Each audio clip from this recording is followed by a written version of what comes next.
ఆ నియోజకవర్గంలో TDP versus టీడీపీగా యుద్ధం నడుస్తోంది.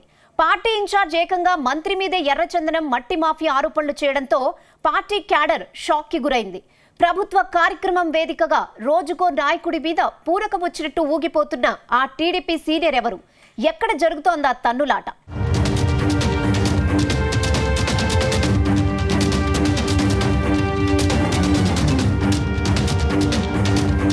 అధికార ప్రతిపక్షాల మధ్య మాటల యుద్ధం జరగడం, పొలిటికల్ గోతులు తీసుకోవడం కామన్. ఇలాంటి కార్యక్రమాలు సొంత పార్టీలోనే అరుదుగా జరుగుతుంటాయి. ఇలాంటి అరుదైన సన్నివేశాలకు ఇప్పుడు వేదిక అయింది ఉమ్మడి కడప జిల్లాలోని రాజంపేట నియోజకవర్గం.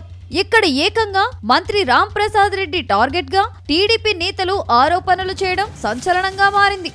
ఎర్రచందనం మట్టి మాఫియాకు మంత్రి రామ్ ప్రసాద్ రెడ్డి గ్రీన్ సిగ్నల్ ఇచ్చారంటూ అధికారిక కార్యక్రమాల్లో ఆరోపణలు గుప్పించారు ఆ పార్టీ నేత సుగవాసి బాలసుబ్రహ్మణ్యం. గత ప్రభుత్వ హయాంలో చక్రం తిప్పిన అధికారులను పేషీలో పెట్టుకుని తన బంధు వర్గానికి లాభం జరిగేలా ప్లాన్స్ వేసుకుంటున్నారంటూ ఆరోపించడం ఇప్పుడు జిల్లాలో హాట్ టాపిక్ గా మారింది. రాజంపేట అన్నా క్యాంటీన్ ప్రారంభోత్సవం సమయంలో తమ్ముళ్ల మధ్య తలెత్తిన వివాదం చిలికి గాలివానగా మారిందంటున్నారు ఆ పార్టీ శ్రేణులు. ఇక రాజంపేట ఎమ్మెల్యే అభ్యర్థిగా సార్వత్రిక ఎన్నికల్లో పోటీ చేసిన సుగవాసి బాలసుబ్రహ్మణ్యం, అన్నమయ్య జిల్లా టీడీపీ జిల్లా అధ్యక్షుడు చామర్తి జగన్మోహన్ రాజు మధ్య తలెత్తిన వివాదం టీడీపీ పెద్దలకు తలనొప్పిగా మారిందనే ప్రచారం జరుగుతుంది.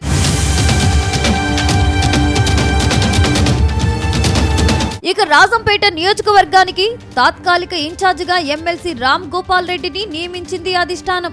అయితే జిల్లాలో జరుగుతున్న అభివృద్ధి కార్యక్రమాల్లో అధికారులు పాల్గొనకుండా రామ్ గోపాల్ రెడ్డి అడ్డుపడుతున్నారంటూ ఎమ్మెల్సీని కూడా టార్గెట్ చేశారట సుగవాసి. ప్రభుత్వ కార్యక్రమాల్లో ప్రజల నుంచి అర్జీలు స్వీకరించడానికి అధికారులు లేకుంటే ఎలాగా అన్నది ఆయన ప్రశ్న. ఇదే వేదికపై నుంచి ఇటు ఎమ్మెల్సీ అటు అన్నమయ్య జిల్లాకు చెందిన రవాణా శాఖ మంత్రి రామ్ ప్రసాద్ రెడ్డిపై ఆరోపణలు చేయడమే ఇప్పుడు చర్చనీయాంశంగా మారింది.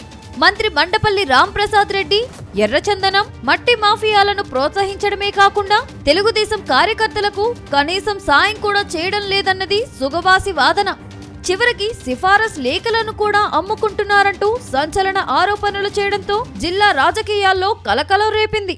టీడీపీ నియమాలకు విరుద్ధంగా వ్యవహరిస్తూ కార్యకర్తలను పట్టించుకోని మంత్రిపై చర్యలు తీసుకోవాలని టీడీపీ అధిష్టానానికి ఫిర్యాదు చేశానని సుగవాసి బాలసుబ్రహ్మణ్యం చెప్పడం ఇప్పుడు సంచలనంగా మారింది.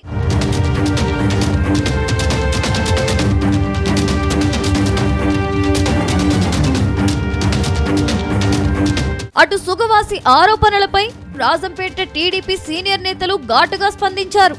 సుగవాసి బాలసుబ్రహ్మణ్యం మంత్రి రామ్ ప్రసాద్ రెడ్డికి, ఎమ్మెల్సీ రామ్ గోపాల్ రెడ్డికి జిల్లా కలెక్టర్ కు క్షమాపణ చెప్పాలని డిమాండ్ చేస్తున్నారు.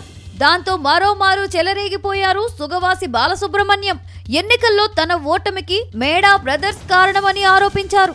మొత్తంగా పార్టీ సీనియర్ లీడర్ సుగవాసి రోజుకో నాయకుడి మీద ఆరోపణలు చేయడంతో అసలు ఆయన అంతరంగం ఏంటన్న చర్చ జరుగుతుంది.